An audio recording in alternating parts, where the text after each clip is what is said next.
No vídeo de hoje vocês irão conhecer Kuroso, uma cidade assombrada por um padrão geométrico fazendo com que as pessoas desenvolvam uma estranha obsessão pela espiral, além de outras bizarrices, a começar com um homem colecionando qualquer coisa que tiver forma em espiral, querendo fazer refeições com espirais e até para tomar banho. Ele gira a água da banheira para ficar com forma espiral. Conheçam Uzumaki. Começa quando queria ver o pai do seu namorado em um beco hipnotizado por uma casca de caracol. Logicamente ela acha aquilo muito estranho ao encontrar com Sushi, seu namorado. Comenta que viu seu pai em um beco admirando um caramucho, mas que poderia ter sido outra pessoa pois o beco estava escuro. Mas ele confirma que sim, era seu pai, que ultimamente tem andado muito estranho, e chama Kiri para fugir daquela cidade. O motivo é que ele estuda em outra cidade e toda vez que chega em Kuroso se sente tonto. Ele diz que na outra cidade as montanhas não são tão escuras, o farol não é tão sinistro e as ruas não são enroladas. Mas quando Kiryu pergunta das ruas enroladas, ele diz apenas que não é nada. Em outro dia o pai de Sushi visita o Sr. Gosima, um ceramicista, o pai de Kiri. Acontece que esse maluco está colecionando tudo que tem espiral e pede pro Sr. Gosima fazer para ele um pote em espiral. O homem diz ainda que não importava o preço, ele pagaria. No outro dia Kiri comenta que o pai de Sushi foi até a sua casa. Ele imediatamente pede desculpas pelo qualquer tipo de transtorno que ele possa ter causado, mas Kiri diz que não acha tão estranho gostar de espirais. Sushi diz que é muito mais bizarro que isso, e que seu pai até parou de trabalhar por causa dessa obsessão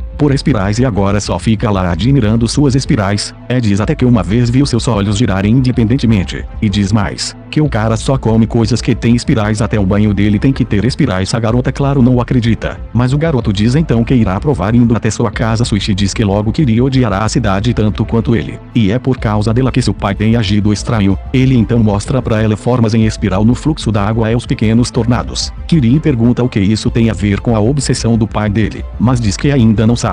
Ao chegar na sua casa, Sushi encontra seu pai puto de raiva, pois sua esposa havia jogado todos os seus colecionáveis de espiral fora. A mulher também pé da vida diz que era a hora dele acordar e ir trabalhar. O cara diz que não precisa mais daquilo pois agora descobriu uma forma de transformar o seu corpo em espiral. Sushi claro ficou muitos dias sem falar sobre seu pai. Um belo dia o pai de Kiri pede para que ela leve o pedido do Sr. Sato, mas ao chegar lá ele diz que não precisa mais daquilo. Mostra sua língua medonha estranhamente enrolada.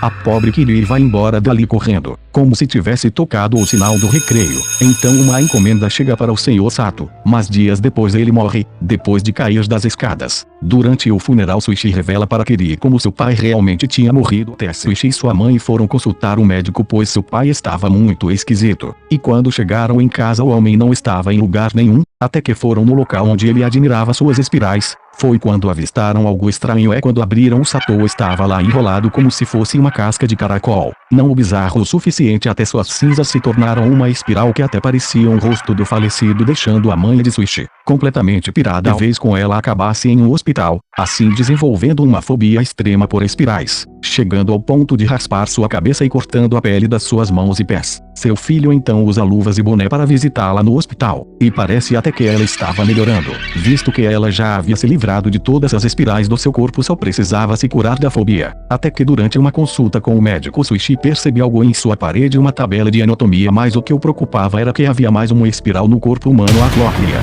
Sushi esperava que sua mãe nunca descobrisse isso pois ela já tinha até arrancado as pontas dos dedos fora. O que iria acontecer se ela descobrisse que havia mais uma espiral em seu corpo? Mas é claro que isso não dura para sempre e ela acaba descobrindo. De repente seu medicamento se torna uma espiral que toma a forma do seu marido, lhe dizendo que há mais uma espiral. Então ela ouve a voz do seu marido dentro do seu ouvido, pega uma tesoura e crava em sua orelha, ficando sem ouvir em ambos os ouvidos e perdendo senso de equilíbrio, sendo aterrorizada por espirais até seus últimos momentos.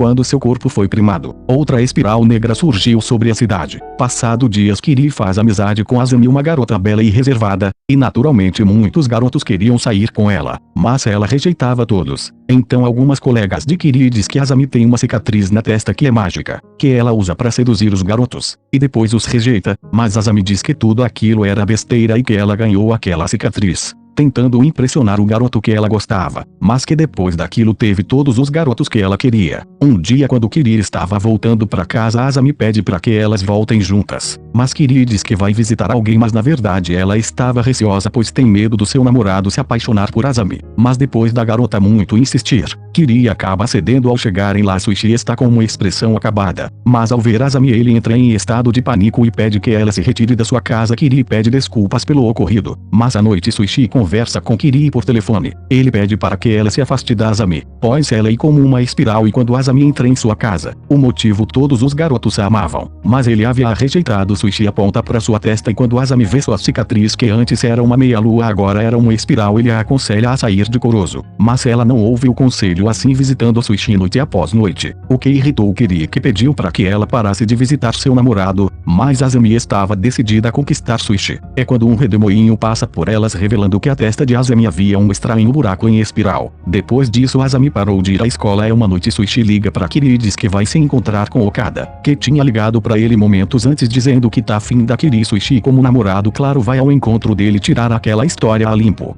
A chinela vai cantar mesmo. Kiri também se dirige ao local do encontro quando se encontra com Azami, que diz que seu olho esquerdo não está muito bom, e tira seu chapéu, e então o olho da mina começa a descer e some na espiral, como se tivesse sido sugado. Kiri claro fica em choque ao ver aquilo. Suichi estava no local de encontro quando Azami chega. O que acontece é que ela fez um trato com Okada, que se ele trouxesse Suichi ela iria sair com ele, mas Azami revela que não iria cumprir com sua parte do acordo, o que deixa Okada puto tomando o chapéu da Azami, que revela que a cara da mina já havia se tornado uma bizarra espiral sobrando só sua boca. Okada fica perplexo e acaba que é sugado para dentro da espiral. Kiri chega no local quando vê Suichi em cima de uma árvore, apontando para Azami que é consumida pela espiral, não sobrando nada para trás. Depois da morte do pai Suichi todas as fumaças das cremações se tornavam espirais e depois descia pro lago Libélula. Já Gosima continuava a fazer suas peças de porcelana, mas não permitia que ninguém chegasse perto. Então durante uma exposição de cerâmica todas as peças do Gosima ficam em forma de espirais, mas por conta disso ele não consegue vender nenhuma. Já em casa Mitsuo, o irmão de Kiri, percebe que há rostos nas peças, que se parecem com os pais de Suichi. Claro que eles perguntam para Gosima, mas ele diz que deve ser apenas uma coincidência, mas sua esposa não acredita, e eles acabam identificando outros dois que tinham sido cremados recentemente. Passando para outro dia, Kiri conversa com sua mãe, que pede para que ela leve Suichi para jantar com eles. Kiri arrasta Suichi para jantar,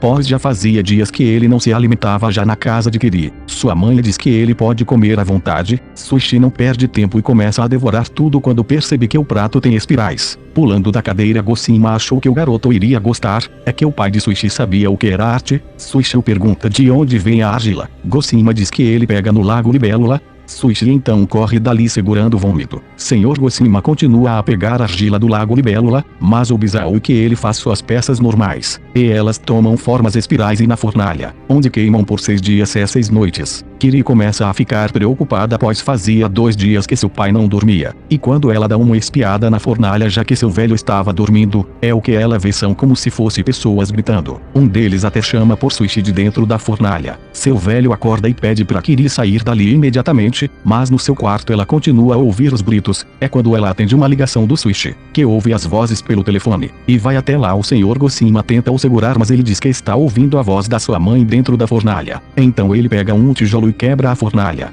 Dali sai várias porcelanas como se fossem pessoas provocando um incêndio no chalé. Felizmente nem Gosima nem Suichi sofreram ferimentos. Já em outro dia, Kiri se depara com uma briga e seu velho que se recusa a deixar sua filha Yoriko namorar com Kazunoki. O motivo, bem nas palavras dele, a família do rapaz é desgramada, depois de levar um soco do irmão de Yoriko. Ele explica para Kiri que seus pais são vizinhos e rivais e por isso os 4 não permitem o amor deles. Kiri então ajuda Kazunoki a chegar em casa pois, aparentemente depois de um soco na cara você perde as forças nas pernas. Chegando na casa de Kazunoki, que é vizinho de Yoriko, acontece que eles moram nessas casas destruídas mas razoavelmente preservadas. Então o dono consertou e alugou os quartos. O pai de Kazunoki o repreende por ter ido ver Yoriko. Aí começa a troca de ofensas já que dá pra ouvir tudo através das paredes, e começam a jogar as falhas uns dos outros. Então Kazunoki sai de casa, gritando porque eles não podem se dar bem. Yoriko, sua amada, também sai, e quando vão de encontro seus pais o seguram. Kiri fala com Suichi sobre o ocorrido. Ele diz que não há o que fazer,